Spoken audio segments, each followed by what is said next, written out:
Hello, hello, hello, fans and frenemies. Welcome back to another speed paint video from Nate Drakenator. Today is a fairly simple one. It's a bit shorter than usual, I think. And it's good old Kimba the White Lion by Osamu Tezuka. I haven't done just sort of like a good classic furry animal in a little while, I actually think, which is why I decided to do that today. You'll probably, I don't know if you can tell, because, the video's been sped up, but I was kind of like zoning out while I was working this, so I was really, I'm a little bit behind on my schedule, so I guess I was pushing myself to really get something done, so I'm not as proud of it as I kind of want to be, but it's still like a nice piece, I think, but I'll probably do another Kimba at some point, because y'all probably have caught on by now that I really like Kimba, but it's not just that I like Kimba, it's that I'm really a huge fan of Osamu Tezuka and Osamu Tezuka's work, sort of in general. My favorite Osamu Tezuka work is actually Astro Boy. I really, really, really like the 2003 adaptation, but I've also got quite a bit of the original manga, which I'm a big fan of. Tezuka was like, oh man, Tezuka is like known as the father of anime because he made like pretty much all of the original stuff, anything from like the 1950s. He started writing in like the 1930s. Oh my god, his work is incredible. One of my very favorite Osamu Tezuka pieces is from a comic he wrote named Blackjack, which a lot of people are familiar with. Blackjack is very, very popular, but Tezuka, before he became a manga artist, he actually went to medical school and was going to be a surgeon, and like he nearly graduated, I think. Like he came very close before he was like, no, this ain't for me.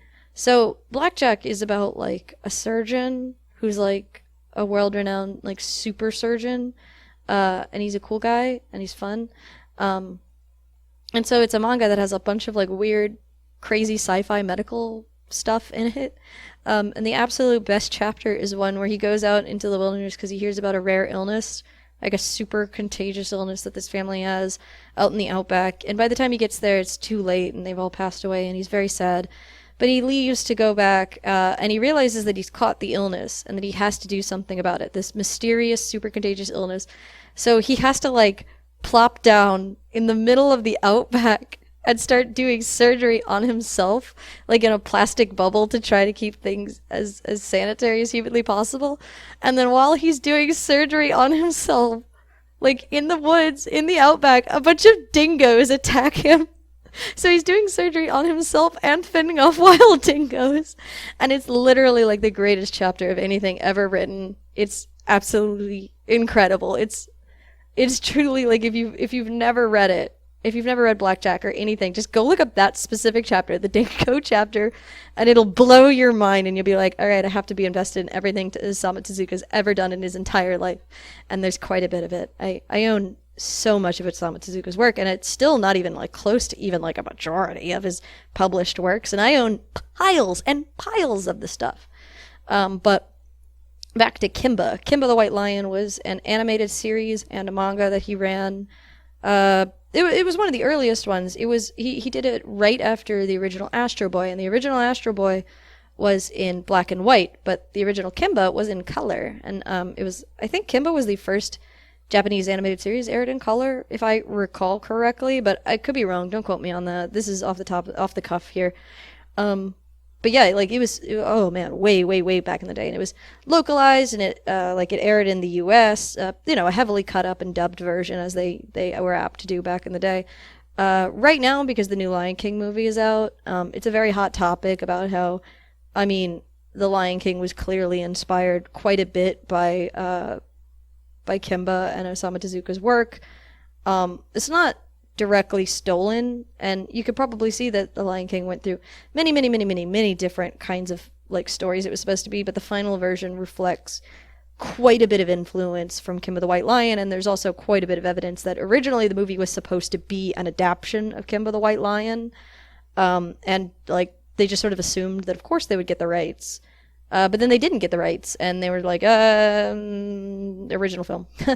But that's really neither here nor there. Like, that's all, like, a thing. And, I think it's really shameful that Disney has kind of, like, never really acknowledged it, because Tezuka was a huge Disney fan. It's actually very funny, but people often associate anime as an art style with really big eyes, but that all comes from Astro Boy and Kimba. And Osamu Tezuka's original work, because he was the guy that was doing Big Eyes back then and really made it a popular style. And the reason he did it was based on Bambi and Donald Duck, because he absolutely adored Disney and he would say it all the time. He really like he was actually responsible for some of the like adaptions in Japanese of Disney properties in Japan. And he absolutely just loved Disney and Walt Disney's work, and he would have loved to have done something with Disney and like made an official Kimba, I'm sure. And it's really so unfortunate that they haven't chose sort of to disrespect his memory by not acknowledging that they did. But the behavior and works of Disney notwithstanding, Kimba is a absolutely just like a fantastic property. I mean, the show doesn't hold up very well. I would say it is, you know, unless you are used to watching extremely classic animation like this, it's going to be a bit of a slog. Like if you know anything about frame rate, it is not at like one frame. It's not on ones, it's not on twos, it's not on threes. We're talking like 1 frame a second. There's no attempt at any kind of lip syncing at most of it. It's just sort of a slideshow some of the time, and that's sort of fine. You also have to remember when this was made and how the kind of budget that they would have had. But there's been plenty of other adaptions of the material that are like absolutely hold up. I didn't like the Jungle Emperor Leo film that came out a while back, but it's certainly not the only film that has come out. It's just I didn't really like that particular one, and it was kind of a big deal when it got, you know, localized, and Disney tried to halt it by throwing a cease and desist, which is just sort of comical, and yeah, that got thrown out. Surprising absolutely no one.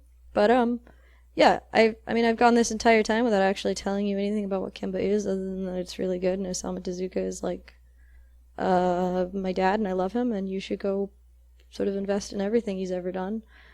But I guess that's about what I've got today. Is a nice simple Kimba print, and I hope you like it. Thanks for watching. Knitter's out.